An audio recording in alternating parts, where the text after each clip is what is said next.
जय हिंद दोस्तों। इस वीडियो में हम आपको सब्जेक्टिव क्वेश्चन से साइंस का बता रहे हैं, एकदम VBI जो क्वेश्चंस आपके पेपर में आने वाला है वही सब्जेक्टिव क्वेश्चन हम आपको इस वीडियो में बता रहे हैं। तो वीडियो को एकदम लास्ट तक देखो और पूरी सब्जेक्टिव क्वेश्चन को कॉपी पर लिख कर आप लोग याद करो, ठीक है।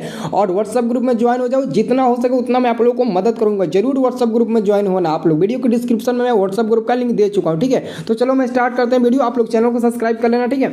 देखो जी, आपका पहला नंबर क्वेश्चन है चुंबकीय क्षेत्र। ये क्वेश्चन आएगा तो देखो आप लोगों को कैसे लिखना है, परिभाषा इसका याद रखो। चुंबकीय क्षेत्र के चारों ओर वह क्षेत्र जिसमें आकर्षण तथा प्रतिकर्षण बलों का अनुभव किया जाता है चुंबकीय क्षेत्र कहलाता है। चुंबकीय क्षेत्र को बी द्वारा सूचित करते हैं, कैपिटल बी द्वारा। चुंबकीय क्षेत्र का एसआई मात्रक क्या होता है? टेस्ला होता है। सबसे इंपॉर्टेंट इसका एसआई मात्रक, ठीक है। अब यहाँ पर देखो, एक टेस्ला बराबर क्या होता है? 1 नैनो पर एम्पियर मीटर होता है, ठीक है। यहाँ पर आपको देख लेना है, नीचे आपको मैं लिख दिया हूँ, ठीक है। अगला क्वेश्चन नवीकरणीय ऊर्जा स्रोत। दोस्तों नवीकरणीय और अनवीकरणीय ऊर्जा स्रोत ये पक्का दोनों में अंतर पूछेगा, तो ये बहुत ही आसान है, बहुत इजी आप लोग बता सकते हो। देखो नवीकरणीय ऊर्जा स्रोत किसे कहते हैं? वैसे ऊर्जा स्रोत जिसे समाप्त नहीं किया जा सकता है और उपयोग करने के बाद पुनः उपयोग में लाया जा सकता है, नवीकरणीय ऊर्जा स्रोत कहलाते हैं। इनके कहने का मतलब है कि नवीकरणीय ऊर्जा स्रोत हम लोग उसे कहते हैं जिसको हम लोग एक बार यूज कर लेते हैं तो हम चाह कर उसे दोबारा भी यूज कर सकते हैं। ये नहीं कि एक बार यूज कर लिए दोबारा यूज नहीं करेंगे, कर सकते हैं। अगर एक बार यूज कर लिए तो दोबारा भी उसको यूज कर लेते हैं। जैसे कि सौर ऊर्जा, पवन ऊर्जा, विद्युत ऊर्जा, ये सब क्या है? ये आपका नवीकरणीय ऊर्जा का स्रोत है। इसको एक बार यूज करने के बाद आप चाहो तो दोबारा भी यूज कर सकते हो, फिर से तीसरा बार भी आप लोग यूज कर सकते हो। लेकिन जो आपका अनवीकरणीय ऊर्जा स्रोत है ये कहता है कि अनवीकरणीय ऊर्जा स्रोत क्या कहता है कि वैसे ऊर्जा स्रोत जो समाप्त हो अर्थात एक बार उपयोग करने के बाद पुनः उपयोग में नहीं लाया जा सकता है, अनवीकरणीय ऊर्जा स्रोत कहलाता है। जैसे कोयला, तेल, प्राकृतिक गैस इत्यादि। देखो जी, अनवीकरणीय ऊर्जा स्रोत हम लोग उसे कहते हैं जैसे कि एक बार उसको हम यूज कर लिए दोबारा यूज नहीं कर सकते। जैसे कोयला हो गया, कोयला को हम लोग एक बार यूज कर लेते हैं तो क्या उसको हम दोबारा फिर से यूज करते हैं? नहीं करते हैं ना। एक बार गाड़ी में पेट्रोल डाल लिए, दोबारा खत्म हो गया तो दोबारा आ नहीं जा सकता है, नया डलवाना पड़ेगा पेट्रोल जाकर टंकी से, ठीक है, पेट्रोल पंप से जाकर डलवाना पड़ेगा, ठीक है। और प्राकृतिक गैस जो हम लोग खाना बनाते हैं, अगर वहाँ का गैस खत्म हो जाए, किचन का गैस खत्म हो जाए तो हम क्या करते हैं? हम लोग फिर से नया गैस भरवाते हैं, ठीक है। तो यही आपका हो गया नवीकरणीय और नवीकरणीय में, ठीक है। अब यहाँ पर कुछ नोट्स आपको यहाँ पर बताएं। पवन चक्की जो है ना, वो पवन ऊर्जा को यांत्रिक ऊर्जा या फिर विद्युत ऊर्जा में परिवर्तित कर देता है, इसको याद रखना, ठीक है। अगला क्वेश्चन है विद्युत आवेश क्या है? विद्युत आवेश बहुत ही ज्यादा बार क्वेश्चन पूछा जाता है आपके एग्जाम में, जबकि ये क्वेश्चन काफी ईजी है। विद्युत आवेश ब्लैक पेन से लिखकर हाईलाइट कर देना और आंसर में लिखना ब्लू पेन से। विद्युत आवेश प्रत्येक वस्तु का आंतरिक गुण होता है जो विद्युत बल्ब आरोपित करता है। इसका एसआई मात्रक कूलम्ब होता है जिसको क्यू के द्वारा सूचित करते हैं, अर्थात क्यू बराबर आई इंटू टी। आई क्या होगा? एम्पियर, और टी क्या हो जाएगा? आपका टाइम हो जाएगा, ठीक है। टाइम का सही मात्रक सेकेंड। अब अगला क्वेश्चन विद्युत धारा। देखो जी, विद्युत धारा का परिभाषा आदेश की प्रवाह के दर को विद्युत धारा कहते हैं। इसका ऐसा मात्र एम्पियर होता है। इसे आई द्वारा सूचित किया जाता है। यह एक अदिश राशि है, इसे एम्पियर से मापा जाता है। विद्युत धारा को हम लोग एम्पियर के द्वारा मापते हैं। आई बराबर क्यू इंटू टी, ठीक है, क्यू अपन टी होगा, ठीक है। अब देखो ये क्वेश्चन सबसे ज्यादा इंपॉर्टेंट है। इंपॉर्टेंट क्वेश्चन 6 नंबर वाला है। 1 एम्पियर को परिभाषित करें, बहुत ज्यादा इंपॉर्टेंट है। तो इसको कैसे परिभाषित करेंगे? जब किसी चालक तार से 1 सेकंड में 1 कूलम आवेश प्रवाहित हो तो उस चालक से प्रवाहित धारा 1 एम्पियर कहलाती है। और सबसे ज्यादा इंपॉर्टेंट ये वाला है, 1 एम्पियर बराबर क्या होता है? 1 कूलम पर सेकंड होता है। इसको याद रखना है क्योंकि ये ऑब्जेक्टिव में पूछा जाता है, ठीक है। ऑब्जेक्टिवली काफी इंपॉर्टेंट है, इसको याद रखना, ठीक है।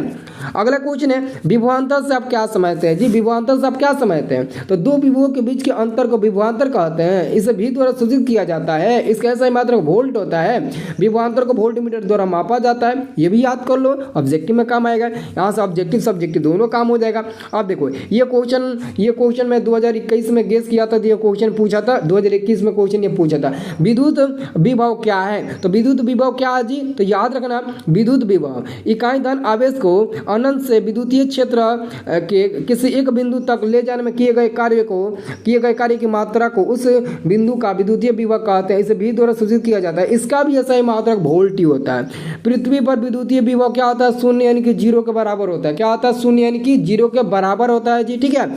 अब देखो प्रतिरोध, देखो जी कह रहा है कि प्रतिरोध क्या है, तो प्रतिरोध क्या है, तो चालक पदार्थ का वह गुण जो उस पदार्थ से प्रवाहित होने वाली विद्युत धारा का विरोध करता है, प्रतिरोध कहलाता है। इसका ऐसा ही मात्रक ओम होता है। इसे कैपिटल आर द्वारा सूचित किया जाता है। आर बराबर वी बटे आई, वोल्ट आई, जहां वी क्या है, वोल्ट है, आई करेंट है और आर रेसिस्टेंस यानी कि प्रतिरोध है, ठीक है।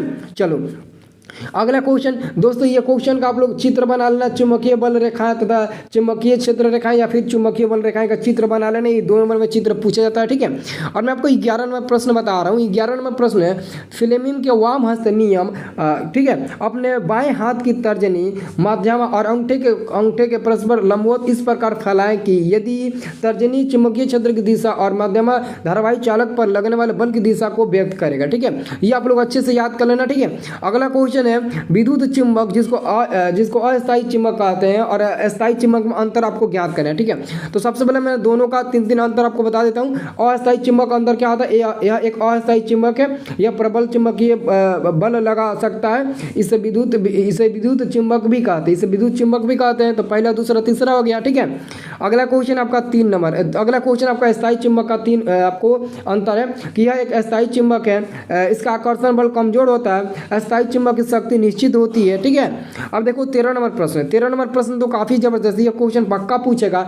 क्वेश्चन आपका विद्युत मोटर क्या, देखो जी विद्युत मोटर एक ऐसी युक्ति है जो विद्युत ऊर्जा को यांत्रिक ऊर्जा में परिवर्तित कर देती है। विद्युत मोटर का उपयोग विद्युत पंखे, कपड़ा धोने का मशीन इत्यादि में किया जाता है जी, ठीक है। अब देखो अगला क्वेश्चन, चुंबकीय फ्लक्स से आप क्या समझते हैं, इसका एसआई मात्रा क्या होता है, ये इंपॉर्टेंट है क्वेश्चन, ठीक है। चलो तो इसको याद कैसे करेंगे, देखो यहाँ पर देखो चुंबकीय फ्लक्स है, समतल सतह पर चुंबकीय क्षेत्र के अभिलंब घटक तथा सतह के क्षेत्रफल के गुणनफल को चुंबकीय फ्लक्स कहते हैं। इसका एसआई मात्रा वेबर होता है। वेबर क्या याद रखना है, वेबर, ठीक है। इसका याद रखना वेबर होता है, या फिर आप न्यूटन पर मीटर स्क्वायर भी याद कर सकते हैं, लेकिन वेबर एग्जाम में दिया रहेगा, ठीक है। अगला क्वेश्चन आपका है कि विद्युत जनित्र या डायनेमो एक ऐसी युक्ति है जिसके द्वारा यांत्रिक ऊर्जा को विद्युत ऊर्जा में परिवर्तित किया जा सकता है।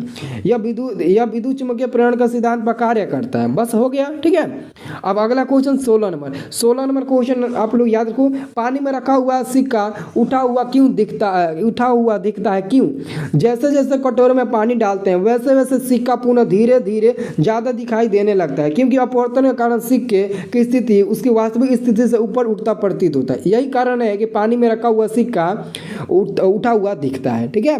तो बच्चा ये सभी क्वेश्चंस आप लोग कॉपी पर एक बार लिख और एक बार रट्टा मार लेना, ठीक है। ये सब क्वेश्चन फंस जाएगा आपके एग्जाम में, ठीक है। तो अच्छे से याद करें, ठीक है। और आज मैं क्लास लाइव स्टार्ट करूंगा शाम 6 बजे से। शाम 6 बजे से लाइव क्लास चलेगा। पूरे 500 ऑब्जेक्टिव क्वेश्चन का हम लोग रिवीजन करेंगे शाम 6 बजे से, ठीक है। शाम 6 बजे से क्लास स्टार्ट करेंगे। सब लोग आ जाना, ठीक है। चैनल को सब्सक्राइब कर लो, सब लोग आ जाना, सब लोग फटाफट चैनल को सब्सक्राइब कर लो, जाकर व्हाट्सएप ग्रुप में जुड़ो आप लोग, ठीक है।